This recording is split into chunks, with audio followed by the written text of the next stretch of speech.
ಓಂ ಸದ್ಗುರುನಾಥ ಶರಣಂ ಜಯ ಜಯ. ಓಂ ಸಚ್ಚಿದಾನಂದ ಶರಣಂ ಜಯ ಜಯ. ಎಲ್ಲರಿಗೂ ನನ್ನ ನಮಸ್ಕಾರಗಳು. ಜ್ಞಾನೇಶ್ವರಿ ಗೀತಾಮೃತ. ಕೃಷ್ಣ ಪರಮಾತ್ಮನು ಅರ್ಜುನನಿಗೆ ಜ್ಞಾನೋಪದೇಶವನ್ನು ಮಾಡ್ತಾ ಇದ್ದ. ಅದರಲ್ಲಿ ಶರೀರವು ದಿನ ಕಳೆದಂತೆ ತನ್ನ ಶಕ್ತಿಯನ್ನು ಕಳೆದುಕೊಳ್ಳುತ್ತೆ. ವಯಸ್ಸಾಗ್ತಾ ಇದ್ದಂತೆ ಇಂದ್ರಿಯಗಳೆಲ್ಲವೂ ಬಲವನ್ನು ಕಳೆದುಕೊಳ್ತವೆ ಅಂತ ಎಲ್ಲ ವಿವರಣೆಯನ್ನು ಕೊಡ್ತಾ ಇದ್ದು, ಈ ಶರೀರವು ಕೊನೆಗೊಂದು ದಿನ ತಿರಸ್ಕಾರಕ್ಕೆ ಒಳಗಾಗುತ್ತೆ ಅನ್ನೋದನ್ನು ಅರ್ಜುನನಿಗೆ ಹೇಳ್ತಾ ಇದ್ದ. ಯಾರು ಇದನ್ನೆಲ್ಲ ಮೊದಲೇ ಮನಗಂಡು ಶರೀರದ ಮೇಲಿನ ವ್ಯಾಮೋಹವನ್ನು ಬಿಟ್ಟು ಜ್ಞಾನ ಪ್ರಾಪ್ತಿಯ ಕಡೆಗೆ, ಶರೀರದಲ್ಲಿ ಬಲವಿದ್ದಾಗಲೇ ಜ್ಞಾನ ಪ್ರಾಪ್ತಿಯ ಕಡೆಗೆ ಯಾರು ಮನಸ್ಸು ಮಾಡ್ತಾರೋ ಅವರು ಜಯವನ್ನು ಗಳಿಸ್ತಾರೆ, ಜ್ಞಾನಿ ಆಗ್ತಾರೆ ಅಂತ ಹೇಳ್ತಾ ಇದ್ದ. ಪ್ರಯಾಣಿಕನು ತಾನು ತಂಗಿದ್ದ ಛತ್ರದಲ್ಲಿ ತನ್ನದೆಂಬ ಮಮತೆ ಇಲ್ಲದೆ ಉದಾಸೀನತೆಯಿಂದ ಇರುವಂತೆ. ಈಗೆಲ್ಲ ಗೊತ್ತಿರ್ತದೆ, ಒಂದು ಕಡೆ ಹೋಗಿ ಸ್ಟೇ ಮಾಡ್ತೀವಿ ಅಂತ ಇಟ್ಕೊಳ್ಳಿ. ಹೊರ ಊರಿಗೆ ಹೋಗ್ತೀವಿ, ಹೊರಗಡೆ ಊರಿಗೆ ಹೋಗ್ತೀವಿ. ಅಲ್ಲಿ ಹೋಗಿ ನಾವು ರಾತ್ರಿ ಹೊತ್ತು ತಂಗಿರ್ತೀವಿ. ಆ ತಂಗಿದ್ದ ಸ್ಥಳವನ್ನು ನಮ್ಮದು ಅಂತ ಭಾವಿಸ್ಕೊಳ್ಳೋದಿಲ್ಲ. ಬೆಳಗಾದ್ರೆ ನಾನು ಎದ್ದು ಹೋಗ್ಬೇಕು ಅಂತೇಳಿ ಮಲಗಿರುವ ಆ ಜಾಗದ ಬಗ್ಗೆ ಯಾವುದೇ ರೀತಿಯ ಒಂದು ಅಟ್ಯಾಚ್ಮೆಂಟನ್ನು ಇಟ್ಕೊಳ್ಳದೆ ಅಲ್ಲಿಂದ ನಾವು ಬರುವಂತೆ, ಉದಾಸೀನದಿಂದ ಇರುವಂತೆ. ಜ್ಞಾನಿಯೂ ಸಹ ತನ್ನ ಸ್ವಶರೀರದಲ್ಲಿ ನಿರ್ಮಮತೆಯಿಂದ ಇರುವನು. ದಾರಿ ಹೋಕರನು ಬಿಸಿಲಿನ ಝಳವನ್ನು ತಾಳಲಾರದೆ ವಿಶ್ರಾಂತಿಗಾಗಿ ಕುಳಿತಿರುವಷ್ಟು ಕಾಲವು ಮರದ ನೆರಳಲ್ಲಿ ಮಮತೆ ಇಟ್ಟಿರುವಂತೆ, ಯಾವನು ಶರೀರದಲ್ಲಿ ಇರುವವರೆಗೂ ಮಾತ್ರ ಉದಾಸೀನ ವೃತ್ತಿಯಿಂದ ವಾಸಿಸುತ್ತಿರುವನೋ, ಮನುಷ್ಯನು ಹೋಗುವ ಕಡೆಯಲ್ಲೆಲ್ಲ ನೆರಳು ಆತನನ್ನು ಹಿಂಬಾಲಿಸುತ್ತಿದ್ದರು ಅದರಲ್ಲಿ ಮೋಹವಿಲ್ಲದಿರುವಂತೆ, ಯಾವನು ತನ್ನ ದಾರಿ ಹೋಕರೆಂತಲೂ ಮತ್ತು ಮನೆಯಲ್ಲಿ ತಂಗಲು ಬಂದ ಪ್ರಯಾಣಿಕರೆಂತಲೂ ಮತ್ತು ದನದ ಮಂದೆಯಂತಲೂ ಭಾವಿಸುವನೋ, ಯಾವನು ಐಶ್ವರ್ಯವಂತನಾಗಿದ್ದರೂ ಅದನ್ನು ಸಾಕ್ಷಿ ಮಾತ್ರನಾಗಿ ನೋಡುತ್ತಿರುವನೋ, ಪಂಜರದಲ್ಲಿರುವ ಗಿಳಿಯಂತೆ ವೇದಾಜ್ಞೆಯನ್ನು ಸತ್ಸಂಪ್ರದಾಯವನ್ನು ಪಾಲಿಸುತ್ತಾ ದಾರಾಪುತ್ರಾದಿಗಳ ಮಮಕಾರದಲ್ಲಿ ಸಿಕ್ಕಿಕೊಳ್ಳನೋ, ಅಂತಹವನನ್ನೇ ಜ್ಞಾನಪಾಲಕನೆಂದು ತಿಳಿಯಬೇಕು. ಗ್ರೀಷ್ಮ ಋತುವಿನಲ್ಲೂ ವರ್ಷಾ ಋತುವಿನಲ್ಲೂ ಸಮುದ್ರವು ಏಕಪ್ರಕಾರವಾಗಿ ತುಂಬಿರುವಂತೆ ಇಷ್ಟ ಅನಿಷ್ಟ ಪ್ರಾಪ್ತಿಯಲ್ಲಿ ಅವಿಕಾರಿಯಾಗಿರುವವನನ್ನೇ ಜ್ಞಾನ ಸಂಪನ್ನನೆಂದು ತಿಳಿಯಬೇಕು. ಒಂದು ದಿನದಲ್ಲಿ ಉಂಟಾಗುವ 3 ಕಾಲಗಳಲ್ಲಿಯೂ ಆಕಾಶವು ವ್ಯತ್ಯಾಸಗೊಳ್ಳದಿರುವಂತೆ ಸುಖ ದುಃಖಾದಿಗಳ ಭೇದದಿಂದ ಸಮಭಾವವುಳ್ಳವನಿಗೆ ವಿಕಾರ ಉಂಟಾಗುವುದಿಲ್ಲ. ಹೇ ಅರ್ಜುನ, ಇಂತಹ ಸಮಸ್ಥಿತಿ ಉಳ್ಳವನಲ್ಲಿ ಜ್ಞಾನವು ಪೂರ್ಣವಾಗಿರುವುದೆಂದು ತಿಳಿ. ಒಟ್ಟಾರೆಯಾಗಿ ಜ್ಞಾನಿಯಾದವನು ಶರೀರದ ಸಂಬಂಧವನ್ನಾಗಲಿ, ಶರೀರಕ್ಕೆ ಸಂಬಂಧಪಟ್ಟ ಇತರ ಬಂಧು ಬಳಗ ಸಂಬಂಧಗಳನ್ನಾಗಲಿ, ಪ್ರಪಂಚದ ಯಾವುದೇ ಜಂಜಾಟಗಳನ್ನಾಗಲಿ ಸ್ಥಿರವಲ್ಲ ಇವು ಅಂತ ತಿಳ್ಕೊಂಡು ಅವುಗಳ ಜೊತೆ ನಿರ್ಮಮತೆಯಿಂದ ಇರುವುದನ್ನು ಅಭ್ಯಾಸ ಮಾಡ್ತಾ ಇರ್ತಾನೆ. ಯಾಕಂದರೆ ಇವೆಲ್ಲವೂ ಒಂದಿನ ನನ್ನನ್ನು ಬಿಟ್ಟು ಹೋಗುವಂಥವೇ, ಯಾವೂ ಕೂಡ ಶಾಶ್ವತ ಅಲ್ಲ ಅಂತೇಳಿ ಅವುಗಳ ಜೊತೆಯಲ್ಲಿ ಎಲ್ಲರ ಜೊತೆ ಬೆರೆತು ಎಲ್ಲ ಕೆಲಸವನ್ನು ಮಾಡ್ತಾ ಇರ್ತಾನೆ, ಆದರೆ ಅಂಟಿಕೊಂಡಿರೋದಿಲ್ಲ. ಈ ರೀತಿಯಲ್ಲಿ ಅವುಗಳ ಜೊತೆಯಲ್ಲಿ ತನ್ನ ಸಂಬಂಧವನ್ನು ಮುಂದುವರಿಸಿ ಲೋಕದಲ್ಲಿ ತನ್ನ ಜೀವನ ಯಾತ್ರೆಯನ್ನು ನಡೆಸ್ತಾ ಇರ್ತಾನೆ. ಇನ್ನು ಮುಂದುವರೆದು ಹೇಳ್ತಾನೆ, ಲೋಕದಲ್ಲಿ ಯಾವನು ಪರಮಾತ್ಮನ ಹೊರತು ಇನ್ಯಾವ ವಸ್ತುವೂ ಇಲ್ಲ ಎಂದು ಶರೀರ ಮನ ವಾಣಿಗಳಿಂದ ದೃಢವಾಗಿ ನಿಶ್ಚಯಿಸಿರುವನು, ಯಾವನ ಮನಸ್ಸು ನನ್ನ ಹೊರತು ಮತ್ತೊಂದನ್ನು ಸ್ಮರಿಸದೆ, ವಾಣಿಯಿಂದ ನನ್ನ ಹೊರತು ಅನ್ಯನಾಮವನ್ನು ಉಚ್ಚರಿಸದೆ, ನೇತ್ರದಿಂದ ನನ್ನ ಹೊರತು ಅನ್ಯರೂಪವನ್ನು ನೋಡದೆ, ಮತ್ತು ಯಾವನು ಮನಸ್ಸು ನನ್ನ ರೂಪವನ್ನೇ ಧರಿಸಿ ನಿರಂತರವು ನಿಸ್ಸಂಕೋಚದಿಂದ ನನ್ನ ರೂಪವೆಂದು ಹಾಸಿಗೆಯಲ್ಲಿ ನನ್ನನ್ನು ಸೇರುವುದೋ, ಮತ್ತು ಗಂಗಾ ನದಿಯು ಸಮುದ್ರದೊಡನೆ ಸೇರಿ ಸಮರಸ ಹೊಂದುವಂತೆ ಯಾವನು ನನ್ನೊಡನೆ ಸಮರಸವಾಗುವನೋ, ಪ್ರಕಾಶವು ಸೂರ್ಯನನ್ನು ಎಡೆಬಿಡದೆ ಆಶ್ರಯಿಸುವಂತೆ ಯಾವನು ಎಡೆಬಿಡದೆ ನನ್ನನ್ನೇ ಆಶ್ರಯಿಸುವನೋ, ಬೀಸುವ ಗಾಳಿಯ ವೇಗದಿಂದ ಸಮುದ್ರದಲ್ಲಿ ಏಳುತ್ತಿರುವ ಅಲೆಗಳೆಲ್ಲವೂ ನೀರಿನ ಸ್ವರೂಪವೇ ಆಗಿರುವಂತೆ ಯಾವನು ಐಕ್ಯ ಭಾವದಿಂದ ನನ್ನನ್ನು ಭಜಿಸುತ್ತಿರುವನೋ, ಅವನು ಮನುಷ್ಯ ಶರೀರದಲ್ಲಿದ್ದರೂ ನನ್ನ ಸ್ವರೂಪವೇ ಎಂದು ತಿಳಿ.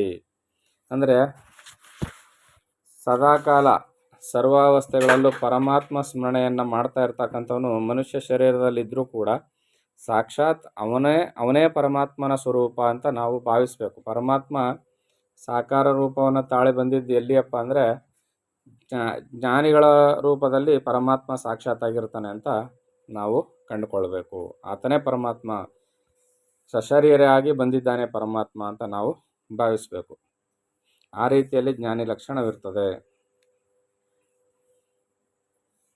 ಯಾವನಿಗೆ ಪವಿತ್ರವಾದ ತೀರ್ಥಕ್ಷೇತ್ರಗಳಲ್ಲೂ ಶುದ್ಧ ತಪೋವನಗಳಲ್ಲೂ ಅರಣ್ಯದ ಗುಹೆಗಳಲ್ಲೂ ಪರ್ವತ ಶ್ರೇಣಿಗಳಲ್ಲೂ ಸರೋವರದ ತೀರ ಪ್ರದೇಶಗಳಲ್ಲೂ ಏಕಾಂತವಾಗಿ ವಾಸಿಸಬೇಕೆಂಬ ಆಸೆ ಇರುತ್ತದೋ, ಹೆಚ್ಚು ಜನರಿರುವ ನಗರಗಳಲ್ಲಿರುವುದು ಯಾವನಿಗೆ ಇಷ್ಟವಾಗಿ ತೋರದೋ, ಯಾವನು ಯಾವಾಗಲೂ ಜನವಸತಿಯಿಂದ ಪಟ್ಟಣಗಳಿಗಿಂತಲೂ ಬಹುದೂರವಾಗಿ ವಾಸಿಸಬೇಕೆಂದು ಸದಾ ಅಪೇಕ್ಷಿಸುತ್ತಿರುವನು, ಆತನು ದೇಹಧಾರಿಯಾಗಿದ್ದರೂ ಜ್ಞಾನಿ ಅಂತಲೇ ತಿಳಿ. ಹೇ ಅರ್ಜುನ, ಜ್ಞಾನವನ್ನು ಚೆನ್ನಾಗಿ ತಿಳಿಯುವಂತಹ ಇತರ ಲಕ್ಷಣಗಳನ್ನು ಸಹ ಹೇಳುವೆನು ಕೇಳು. ಜ್ಞಾನದ ಲಕ್ಷಣಗಳನ್ನ ಇಷ್ಟೆಲ್ಲವನ್ನು ಹೇಳ್ತಾ ಬರ್ತಾ ಇದ್ದಾನೆ. ಅಲ್ಲ, ಈಗಿನ ಕಾಲಮಾನದಲ್ಲಿ ನಾವು ಅನೇಕ ಥರದ ತರ್ಕಕ್ಕೆ ಎಡೆ ಮಾಡಿ ಕೊಡ್ತಕ್ಕಂಥ ಪ್ರಶ್ನೆಗಳನ್ನೆಲ್ಲ ಕೇಳ್ಬೋದು. ಆದರೆ ಇಲ್ಲಿ ಏನು ಹೇಳ್ತಾ ಇದ್ದಾರೆ ಅಂದರೆ, ಒಬ್ಬ ಜ್ಞಾನಿಯಾದವನ ಲಕ್ಷಣ ಯಾವ ರೀತಿಯಲ್ಲಿ ಇರ್ತದೆ ಅಂತ. ಅದರಿಂದ ನಾವು ವಿಚಾರವಾಗಿ ತೆಗೆದುಕೊಳ್ಬೇಕು. ಏಕಮೇವ ಅದ್ವಿತೀಯ ಸ್ವರೂಪವಾದ ಪರಮಾತ್ಮನು ನಿತ್ಯನೆಂಬ ನಿಶ್ಚಯವೇ ಜ್ಞಾನವು. ಅರ್ಥ ಆಯ್ತಲ್ವಾ? ಏಕಮೇವ ಅದ್ವಿತೀಯವಾದ ಸ್ವರೂಪನಾದ ಪರಮಾತ್ಮನು ನಿತ್ಯನೆಂಬ ನಿಶ್ಚಯವೇ ಜ್ಞಾನವು. ಪರಮಾತ್ಮ ನಿತ್ಯನು, ಯಾವಾಗಲೂ ನಿತ್ಯನು, ಸತ್ಯನು ಮತ್ತು ಆನಂದಮಯನು. ಅದಕ್ಕೆ ಅವನ್ನ ಸಚ್ಚಿದಾನಂದ ಅಂತ ಕರೆಯೋದು. ಇದರ ಹೊರತು ಯಾವನು ಇಹಲೋಕ ಮತ್ತು ಸ್ವರ್ಗಾದಿಗಳ ಜ್ಞಾನವೆಲ್ಲ ನಿಶ್ಚಯವಾಗಿಯೂ ಅಜ್ಞಾನದ ಕಾರ್ಯವೆಂದು ತಿಳಿದಿರುವನೋ, ಯಾವನು ಸ್ವರ್ಗ ಸಂಬಂಧ ವಿಷಯಗಳಲ್ಲೂ ಇಹಲೋಕದ ವಿಷಯಗಳನ್ನು ಕಿವಿಗೆ ಸೋಂಕಿಕೊಳ್ಳದೆ ತಿಲಾಂಜಲಿ ಕೊಟ್ಟಿರುವನೋ, ಯಾವನು ನಿರ್ಮಲ ಭಾವದಿಂದ ಆಧ್ಯಾತ್ಮಿಕ ವಿಚಾರದಲ್ಲಿ ಮಗ್ನನಾಗಿರುವನೋ, ದಾರಿ ತಪ್ಪಿದ ಯಾತ್ರಿಕನು ಸಂದು ಗೊಂದುಗಳನ್ನೆಲ್ಲ ಬಿಟ್ಟು ರಾಜಮಾರ್ಗದಲ್ಲಿಯೇ ಹೋಗಲು ಯತ್ನಿಸುವಂತೆ, ಯಾವನು ಅನ್ಯ ಜ್ಞಾನಗಳನ್ನೆಲ್ಲ ತಳ್ಳಿ ಕೇವಲ ಆಧ್ಯಾತ್ಮಿಕ ಮಾರ್ಗದಲ್ಲಿಯೇ ಗಮನ ಮಾಡುತ್ತಾ ಬ್ರಹ್ಮವೊಂದೇ ಸತ್ಯವೆಂಬ ಸಹಜ ಮನಸ್ಸಿನಿಂದ ಇರುವನೋ, ಯಾವನು ನಿರಂತರವೂ ಆಧ್ಯಾತ್ಮಿಕ ಜ್ಞಾನದಲ್ಲಿಯೇ ಮನಸ್ಸಿಟ್ಟು ಅಚಲ ರೂಪದಿಂದ ಇರುವನೋ, ಆತನಲ್ಲಿಯೇ ಜ್ಞಾನವು ಸ್ಥಿರವಾಗಿ ನಿವಾಸಿಸುವುದು. ಸ್ಥಿರ ಮನಸ್ಸುಳ್ಳವನಲ್ಲೇ ಜ್ಞಾನವನ್ನು ಪಡೆದು ಮದ್ರೂಪನಾಗುವನು.